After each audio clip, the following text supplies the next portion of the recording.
வணக்கம் அன்பு நண்பர்களே, மறுபடியும் இந்த கிரியேட் வெல்த் சார்பாக உங்களை இன்னொரு வீடியோவில் சந்திக்கிறதுல எனக்கு மிக்க மகிழ்ச்சி. முன்னாடியே பார்த்தீங்கன்னா, இந்த வியாபாரம் எதுக்கு வேண்டி பண்ணுறீங்க அப்படின்னா, நல்ல பணம் வேணும். அதாவது என்னோட வருமானம் இல்லாமல் இன்னொரு வருமானம் எனக்கு வேணும், அது நிரந்தரமாக வேணும். அந்த பணத்தை அனுபவிக்கிறதுக்குள்ளான நேரம் வேணும். அதேமாரி எனக்கு எந்த பிஸ்னஸ் ஸ்டார்ட் பண்ணுறதுக்கு எந்த ரிஸ்க்குமே இல்லாமல் இன்வெஸ்ட்மெண்ட் இல்லாத ஒரு பிஸ்னஸ் வேணும் அப்படின்னா அந்த வியாபாரத்தை பண்ணலாம். இன்றைக்கி நம்ம பார்க்க போகிறது என்னன்னு கேட்டிங்கன்னா, வெஸ்டீஜ் அப்படிங்கிறதுல கிட்டத்தட்ட ப்ராடக்ட்ஸுக்கு மேலே இருக்குது. பட் இருந்தாலும் அதில் வெஸ்டீஜ் செல்லுலார் நரிஷ்மெண்ட் தெரப்பி அப்படிங்கிற முறையில் தான் எல்லா ப்ராடக்ட்டுமே தராங்க. இந்த ப்ராடக்டில் ஒரு ரேஞ்ச் ஆஃப் ப்ராடக்ட் நம்மளோட அக்ரி ப்ராடக்ட். எதுக்காண்டி அக்ரி ப்ராடக்ட் வெஸ்டீஜில் வரணும் அப்படின்றதுக்கு ஒரு நிறைய சொல்லலாம். முதல்ல பார்த்திங்கன்னா, உழுதுண்டு வாழ்வாரே வாழ்வர், மற்றெல்லாம் தொழுதுண்டு பின் செல்பவர். அதாவது உழவர்கள் பின்னாடி தான் எல்லாருமே போயிட்டுருக்கோம். அப்படிங்கிறதுனால பார்த்திங்கன்னா வெஸ்டீஜ் விவசாயத்தில் முன்னெடுத்து வச்சுருக்குறாங்க.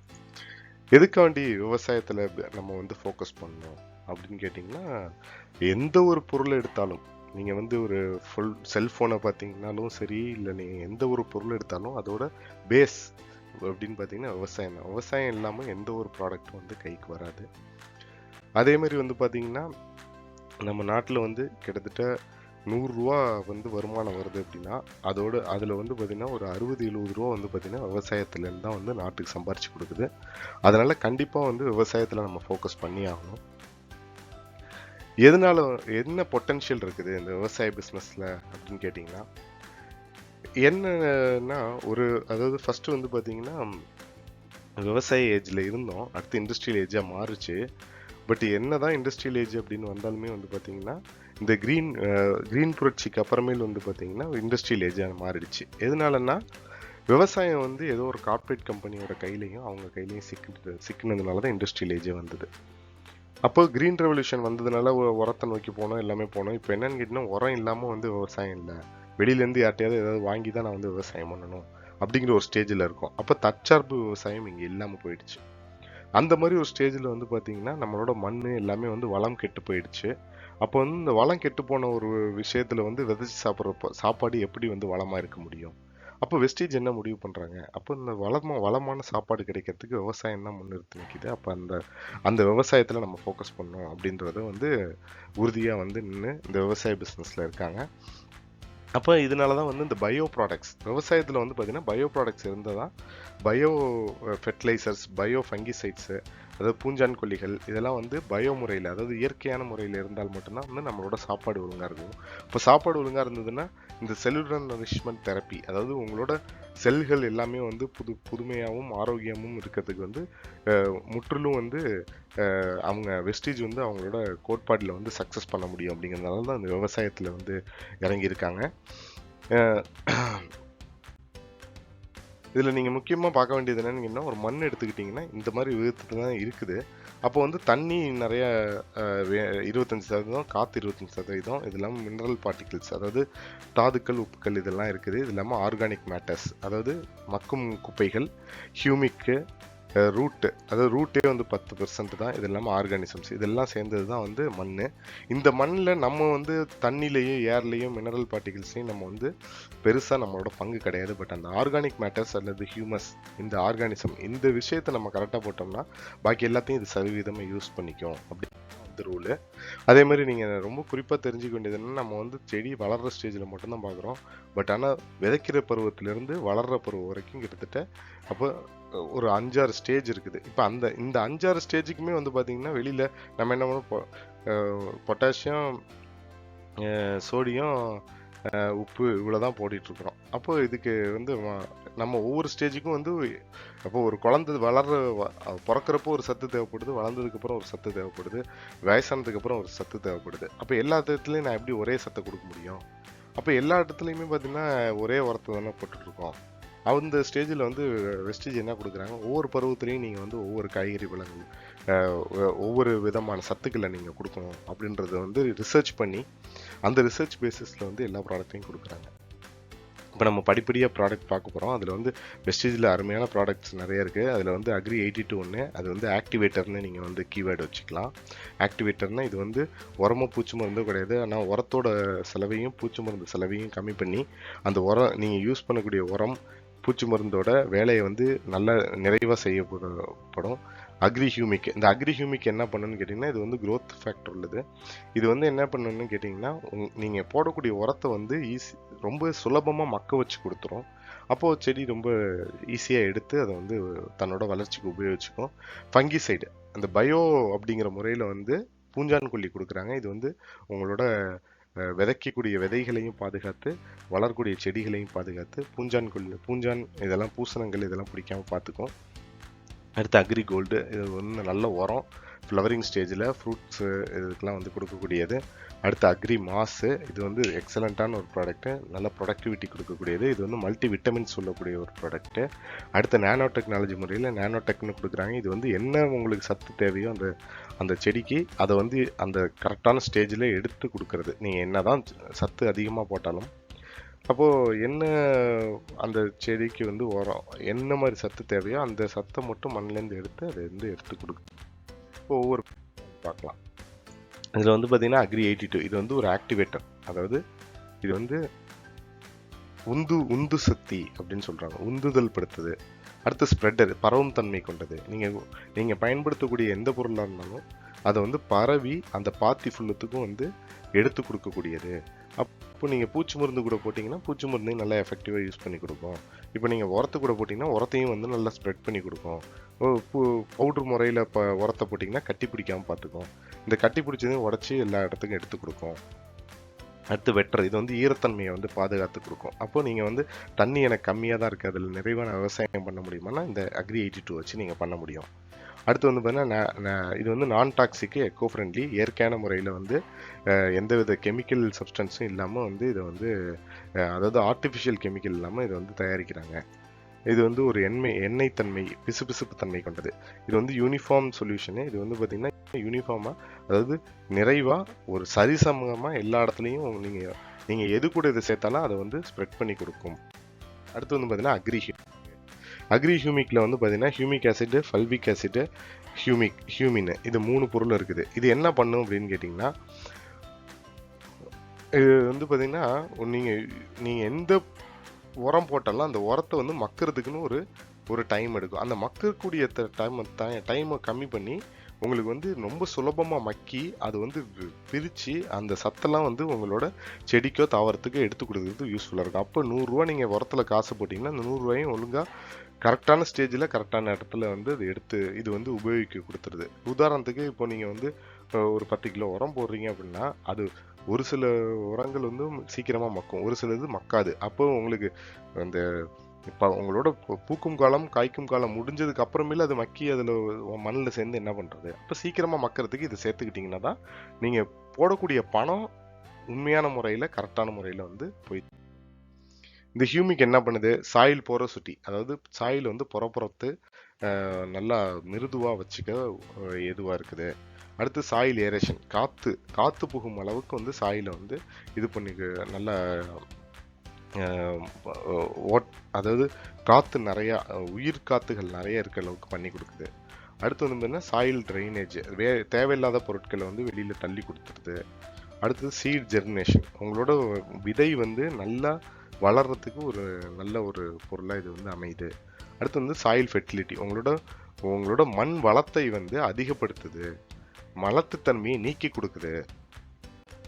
அடுத்தது வந்து உங்கள் காரத்தன்மை அமிலத்தன்மையை வந்து சரிவிகிதமாக பண்ணி வைக்குது. இந்த பச்சை கலரில் இருக்கணும், அதாவது நீங்கள் மண்ணை போய் டெஸ்ட் பண்ணிங்கன்னா காரத்தன்மை அமிலத்தன்மை சொல்லுவாங்க.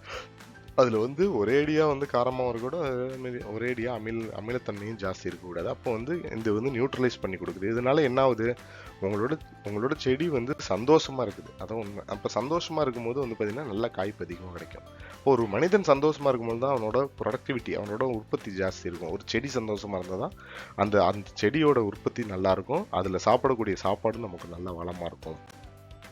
இது வந்து பார்த்தீங்கன்னா இந்த ரைட் சைடு டாப் சைடில் வந்து பார்த்தீங்கன்னா மேலே உள்ளதெல்லாம் வந்து ஹியூமிக் யூஸ் பண்ணுது, நடுவில் உள்ளதெல்லாம் ஹியூமிக் யூஸ் பண்ணுது. பாருங்கள் மஞ்சள் கலரில் இருக்குது, அந்த ரைட் சைடில் உள்ளதெல்லாம் பச்சை கலரில் இருக்குது. அடுத்து ஹியூமிக் பயன்படுத்துறது உங்களுக்கு நல்லா காட்டப்படும். ஹியூமிக்கும் 82 பயன்படுத்து. அதே மாதிரி இந்த 7 நாளில் வந்து ரைட் சைடில் உள்ளது எப்படி இருக்குன்னு பாருங்கள். 7 நாளில் எப்படி இது வந்து பூ வந்து ஒரு சரியாக வளராமல் காய் பிடிக்காமல் அந்த பூ பிடிக்காமல் காம்புலேருந்து விழுந்துட்டு இருந்தது. நம்ம அக்ரி ஹியூமிக்கும் 82 பயன்படுத்தி நல்லா முட்டு நல்லா பெரிதாகவும் நல்லா வளமாகவும் இருக்குது. இது எல்லாமே ஃபீல்டு ஃபோட்டோஸு. அடுத்து ஃபங்கிசைடு வந்து பார்க்கலாம். ஃபங்கிசைடு வந்து என்னன்னு, இது வந்து பூஞ்சான் கொல்லி, இயற்கையான முறையில் உள்ள பூஞ்சான் கொல்லி. இது என்ன வேலை பண்ணுது? Curative stage. அதாவது நீங்கள் வந்து காயெல்லாம் எடுத்ததுக்கு அப்புறமேல இது தெளிச்சு விட்டுட்டீங்கனாலும் பூஞ்சான் வந்து இந்த மண்ணில் பிடிக்காமல் பார்த்துக்கும். ப்ரிவென்டிவ் ஸ்டேஜ், காய்க்கிறதுக்கு முன்னாடியே நான் வந்து மண்ணில் போட்டாலும் மண்ணில் பூஞ்சான் இல்லாமல் பார்த்துக்கும். அதே மாதிரி டிசீஸ் வந்ததுக்கு அப்புறமும் பூஞ்சான் வந்ததுக்கு அப்புறமும் நீங்கள் வந்து தெளிச்சு விட்டீங்கன்னா பூஞ்சான் இல்லாமல் பார்த்துக்கும். இது வந்து பவுடர் முறையில் இருக்குது. அடுத்து அக்ரி கோல்டு பற்றி பார்க்கலாம். இது வந்து ஒரு இயற்கையான இந்த உரம் எப்படி இருந்தால் இது வந்து ரெக்கவர் ஃப்ரம் ஸ்ட்ரெஸ். அதாவது ஸ்ட்ரெஸ்னால் ஒன்றும் இல்லைங்க, அது வந்து அழுத்தத்தோடு இருக்கும். அழுத்தம் ஏன் எதனால வருது? ஒருத்தன் ஒழுங்காக சாப்பிடாம இருந்தாலும் மன அழுத்தம் வரும், வயிறு அழுத்தம் வரும், உடம்பு அழுத்தம் வரும். அப்போ ஒழுங்கான சத்துக்கள் போகாமல் இது நல்ல சத்து கொடுக்குது. அடுத்து வந்து இம்யூனிட்டி பூஸ்டர். அதாவது தன்னைத்தானே தற்காத்துக்கிற அளவுக்கு வந்து அதுக்கு வந்து எதிர்ப்பு சக்தியை கொடுத்துருது. அடுத்து வந்து பார்த்தீங்கன்னா ஃப்ளவர்ஸ் அண்ட் ஃப்ரூட் டெவலப்மெண்ட், நல்ல காய்ப்புத்தன்மையும் மலரும் தன்மையும் அதிகப்படுத்துறதுக்கு இது வந்து ஏதுவாக இருக்கு. அடுத்து வந்து ரெகுலேட் கிராப் க்ரோத்து. இது வந்து க்ரோத்தை வந்து அதாவது வளர்ச்சியை வந்து ஊக்குவிக்கிறதுக்கு நல்லா ஏதுவாக இருக்கு.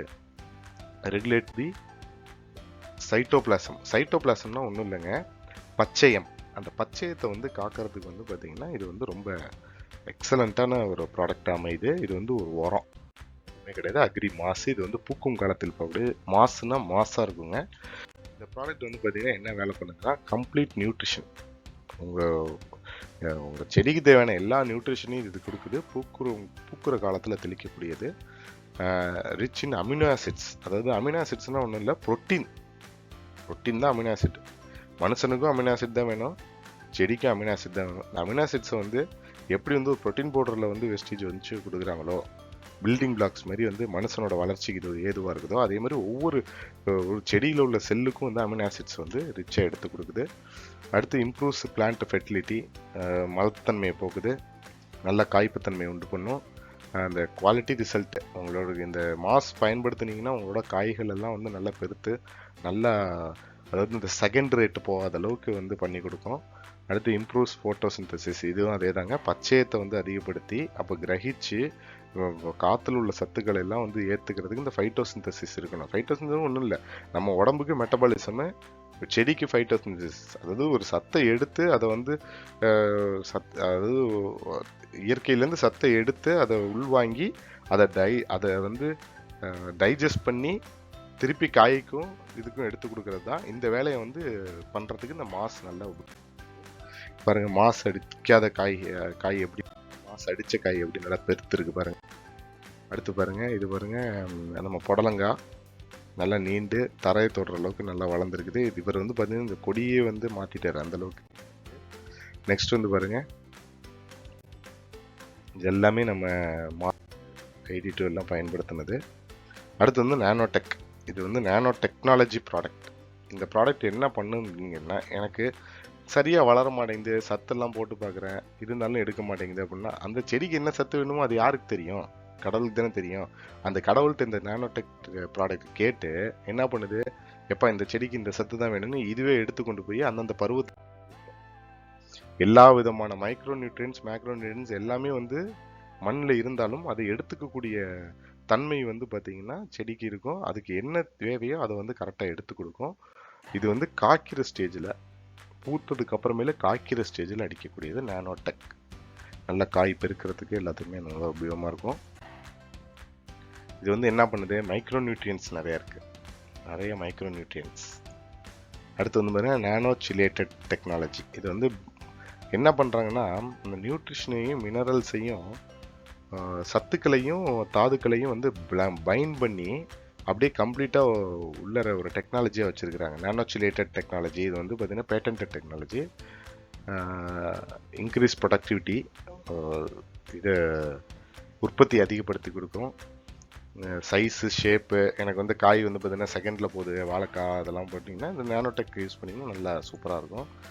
அடுத்து வந்து ஃப்ரூட் இம்ப்ரூவ்மெண்ட் செல்ஃப் லைஃப், அதாவது நீங்கள் வந்து இந்த இப்போ நீங்கள் கெமிக்கல் எல்லாம் முக்கிய எடுத்து கொடுக்குறாங்க அப்படிலாம் இல்லை. இது நானோடெக் அடித்து கொஞ்ச நாளில் வெட்டின காய் அதோட செல்ஃப் லைஃபே ஜாஸ்தி இருக்கும். நீங்கள் வெட்டி எடுத்துகிட்டு போய் காய் விற்று வீட்டில் சாப்பிட்ற வரைக்கும் அந்த காயோட தன்மை மாறாமல் நல்லா அடிப்படாமல் அழுகாமல் நல்லா பார்த்துக்கும். சரி, ஓகே, இந்த ப்ராடக்ட்லாம் பார்த்துட்டேன். இதை நான் வந்து எப்படி நான் பயன்படுத்துறது? ஸோ நம்ம ஒவ்வொரு தாவரமாக பார்க்கலாங்க. பேடி ஃபீல்டு, அதாவது அரிசிக்கு நெல் பயிர் நம்ம ஊரில் ஜாஸ்தி. நெல் பயிருக்கு ஸ்டேஜ் 1, அதாவது இந்த காய் விதைக்கிற ஸ்டேஜில் என்ன பண்ணணும் அப்படின்னா இந்த இதில் போடணும், அக்ரி கோல்டு சேர்த்துக்கணும், இல்லைன்னா ஹியூமிக் கிரானியூல்ஸு அல்லது ஹியூமிக் 82 இந்த விதத்தில், அதாவது 1:2:3 அப்படிங்கிற ரேஷியோ தான் மேக்ஸிமம். நீங்கள் அக்ரி 82 ஹியூமிக் பேசிக்கு, அக்ரி 82 ஒரு 100 mlனா ஒரு ஏக்கருக்கு, humic 200 ml, Agri Gold 200 gram. இது பவுடராக இருக்கனால இதை எடுத்து முதல் வாரத்துலையும் 4வது வாரத்துலையும் தெளிச்சிடணும். அடுத்து ஸ்டேஜ் 2, இப்போ வந்து பார்த்தீங்கன்னா நல்லா வளர்ந்துருச்சு. வளர்ந்ததுக்கு அப்புறமேலு 40வது நாளுக்கு அப்புறமேல என்ன பண்ணணும்னா நீங்கள் அக்ரி 82வையும் ஹியூமிக்கையும் 100-200 ml போட்டு அக்ரி மாஸ் எடுத்துக்கங்க. ஏன்னா பூக்குற ஸ்டேஜில் தானே போடணும், நல்லா ஞாபகம், பூக்குற ஸ்டேஜில் போடணும். அப்போ அக்ரி மாதம் 300 ml, 1:2:3 அதான் ரேஷியோ. இதை போட்டு நீங்கள் 40வது நாளில் தெளிச்சு விட்டிங்கன்னா சும்மா கும்முன்னு பூத்துரும். அதுக்கு முன்னால் காய்க்கிற ஸ்டேஜ் நானோடெக் எடுத்துக்கோங்க. நல்லா மணிமணியாக உங்களுக்கு நெல் வரணும்னா நானோடெக்கை 50வது நாளில் அடிச்சிங்கன்னா இவ்வளோ போதுங்க. நீங்கள் வேறு எந்த உரமும் தேவையில்லை. இதோட செலவெல்லாம் பார்த்தீங்கன்னா ரொம்ப கம்மி. அடுத்து வந்து பாருங்கள் ரெக்கமெண்டேஷன். இது என்ன பண்ணணும், அடுத்து மண்ணுக்கு கீழே என்னோடது வளர்றது, இந்த மாதிரி கிழங்கு வகைகள் இதெல்லாம் இருக்குன்னா அதுக்கு என்ன பண்ணுறது அப்படின்னா ஜஸ்ட்டு சாயில் ட்ரீட்மெண்ட். முதல்ல என்ன பண்ணணும், ஃபங்கிசைடு, விதையை நேர்த்தி பண்ணணும், மண் நேர்த்தி பண்ணணும். அதுக்கு வந்து பார்த்திங்கன்னா இந்த பூஞ்சான்கொல்லி ஃபங்கிசைடு இருக்கு இல்லைங்களா, அதையும் சேர்த்துக்கணும். அக்ரி 82 மாசு இல்லைங்க, சாரி, அக்ரி 82 ஹியூமிக்கு ஃபங்கிசைடு, இதை 3 மிக்ஸ் பண்ணி விதை நேர்த்தி பண்ணிவிட்டு, அல்லது என்ன பண்ணணும்னா ஒன்று எனக்கு விதையாக இருக்குன்னா விதையோடு கலந்து விட்டுறது. அப்படி இல்லைன்னா ஜஸ்ட்டு நீங்கள் வந்து உங்களோட அந்த வேரை எடுத்து கிழங்கு எடுத்து ஊற வச்சுட்டு ஒரு 20 minutes இந்த மிக்சிங்கில் ஊற வச்சு அப்புறமா எடுத்து நீங்கள் போடலாம். போட்டு மித்தமாக மீதி இருக்கக்கூடிய லிக்விட் எல்லாத்தையும் நீங்கள் ஃபீல்டில் தெளிச்சு விட்டுறலாங்க. அடுத்து வந்து பார்த்திங்கன்னா ஸ்டேஜ் 2, நான் சொன்ன மாதிரி இந்த அதாவது காய் வரப்போகிற ஸ்டேஜ் அப்படின்னு தெரியும் இல்லையா, நீங்கள் செடியை எடுத்து பார்ப்பீங்க கடலையெல்லாம் இருந்தால். அப்போ பார்க்கும்போது அந்த இடத்துல கோல்டு சேர்த்துக்குங்க. ஸ்டேஜ் 3 நானோடெக்கு. அடுத்து வந்து பூக்குற காய், பூக்குறதுக்கு அதே தாங்க ஃபங்கிசைடு. ஃபஸ்ட்டு ஸ்டேஜ் 3 மாதத்துக்கு ஒரு தாட்டி, அதாவது என்னோட காய் வந்து காய்ச்சிக்கிட்டே இருக்கும், பூ பூத்துக்கிட்டே இருக்குன்னா 3 மாதத்துக்கு ஒரு தாட்டி நீங்கள் பாட்டு ஹியூமிக் எடுத்து போட்டுட்டே இருக்க வேண்டியதான். 3 மாதத்துக்கு ஒரு தாட்டி உரத்து கூட சேர்த்து போடுங்க, இல்லை சேர்க்காம போடுங்க, இல்லை இது கோல்டு சேர்த்துக்கோங்க. அடுத்து வந்து க்ரோத் ஸ்டேஜில் வந்து பார்த்தீங்கன்னா ஜஸ்ட் 82 அக்ரி ஹியூமிக்கு அக்ரி மாசு என்ன போதும். அடுத்து மரமாக இருக்குது என்னோடது, இந்த டீ எஸ்டேட்டு இங்கெல்லாம் இருக்குன்னா 3 மாதத்துக்கு ஒரு தாட்டி ஹியூமிக்கு எடுத்து அடிச்சுட்டே இருக்க வேண்டியதான். அடுத்து வந்து பார்த்தீங்கன்னா இந்த சாயில் ட்ரீட்மெண்ட் பண்ணுறதுக்கு மட்டும் நீங்கள் ஆஸ் யூஷுவல் ஃபங்கிசைடு. அடுத்து க்ரோத் ஸ்டேஜில் வந்து மாசு, நல்லா காய்க்கிற ஸ்டேஜில் நானோடெக்கு. அடுத்து வந்து ஃப்ளவரிங் ஸ்டேஜில் வந்து இந்த கோல்டு, இந்த ஃப்ரூட்டிங் நல்லா பழுத்து வருது அந்த ஸ்டேஜில் வந்து கோல்டு, இதெல்லாம் கொஞ்சம் மாற்றி போட்டுக்கலாங்க. ஸோ நன்றி, விஷ் யூ வெல்த். ஃபீல்டுக்கு போய் நல்ல விவசாயத்தை நல்லா பண்ணி நம்ம வந்து பெரிய ஈல்டு கொடுப்போங்க. நன்றி, வணக்கம்.